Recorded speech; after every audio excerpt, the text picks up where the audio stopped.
holiday season between Thanksgiving and Christmas, so it is probably unfair to ask this question now, but a podcast listener named Jan writes in to ask it, and so I will pass it on to you, Pastor John. I was wondering, how would you define the sin of gluttony? I think it's helpful in talking about gluttony to compare it to other sins and why it is that something good, like food and the enjoyment of it, becomes sinful. For example, the existence of sexual desires and the experience of them per se is not evil, but there is such a thing as the sin of lust. The enjoyment of someone's praising you is not necessarily evil, but it can become the sin of vainglory. The enjoyment of God-given rest is not evil, but it can become the sin of sloth or laziness. The enjoyment of proper self-respect can become the sin of pride. And the desire to have something innocent, home, car, computer, can become the sin of covetousness, or even worse, the sin of envy if you're resentful that somebody else has it and you don't. And the legitimate desire and enjoyment of food can become gluttony. I think it's helpful to see what's really going on in all these so-called deadly sins. The larger question is, what happens in the human heart when all of these good things given by God become sinful things? What happens? And that really is the right way to ask Jan's question, I think, about the definition of gluttony. Gluttony is the sinful enjoyment of the good gift of food. So what happened? What made it sinful? So answering that question, I think, is what gluttony is.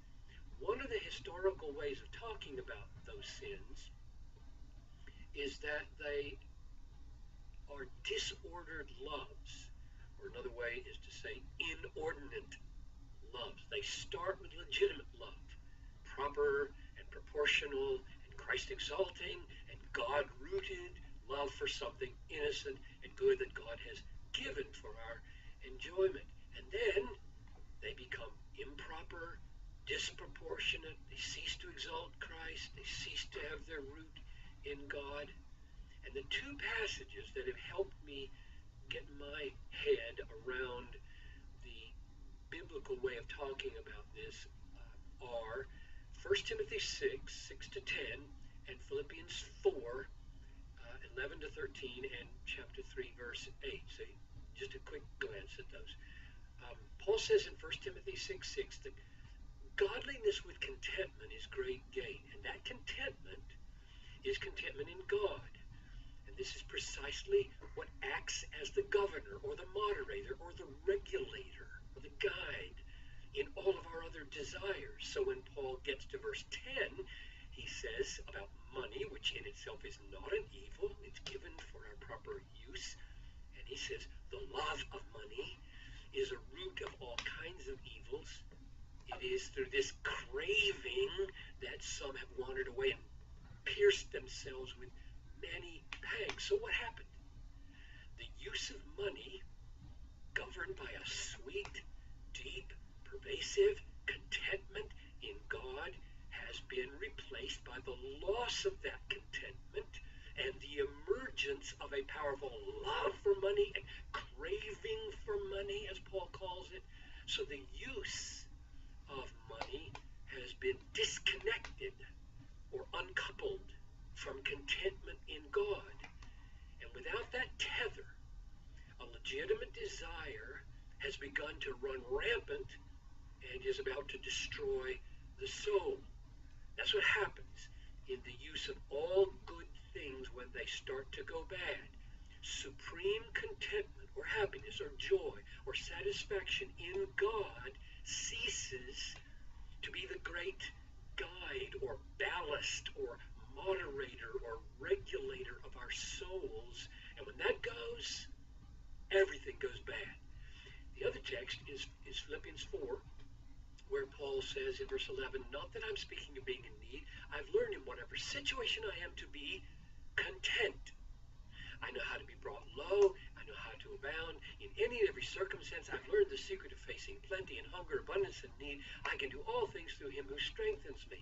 So Paul is describing here the secret of a godly Christian life. And that would include the secret of the proper use of food and money and rest and all the other good gifts of God. And he says that this secret enables him to be content when he has a lot or when he has little. So clearly the contentment doesn't lie in the particular thing and how much of it you have or don't have. This is the secret of the Christian life. And what is it? And the answer is back in chapter 3, verse 8, where he says, I count everything as loss because of the surpassing worth of knowing Christ Jesus, my Lord. For his sake I have suffered the loss of all things, count them as rubbish in order that I might gain Christ. So the secret of Paul's contentment is the satisfaction that he finds in Jesus. A satisfaction that is so profound and so pervasive that even if everything else is lost, he doesn't lose this contentment or this satisfaction. So when contentment in God or contentment in Christ, as Paul describes it in these two passages, is present in our lives, then it functions as a wonderful governor and moderator and regulator and guide and control on the use of all good things, so they themselves remain good things in their proper place. And when they are enjoyed as expressions of God's goodness to us. So I would define gluttony then as the enjoyment of food that has become untethered from contentment in God as the governing love of our life. As long as while contentment in God is fading, food is starting to take its place. And there are several evidences that this is happening. Number one, we become indifferent to the harmful effects that food is having on the temple of the Holy Spirit, our body.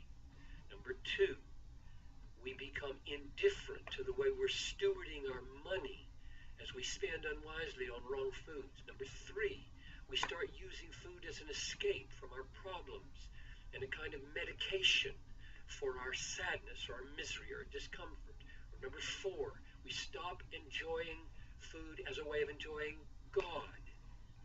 We stop tasting the goodness of God in the goodness of the food, and we start replacing the goodness of God with the goodness of the food. So that's what I think gluttony is. That's what the signs are that it's present, and the way back may involve many external controls and disciplines outside, but in the end, the only way out will be when God himself, through Jesus Christ, becomes our satisfying soul food, and contentment in him becomes the governor and the regulator of all our appetites and desires.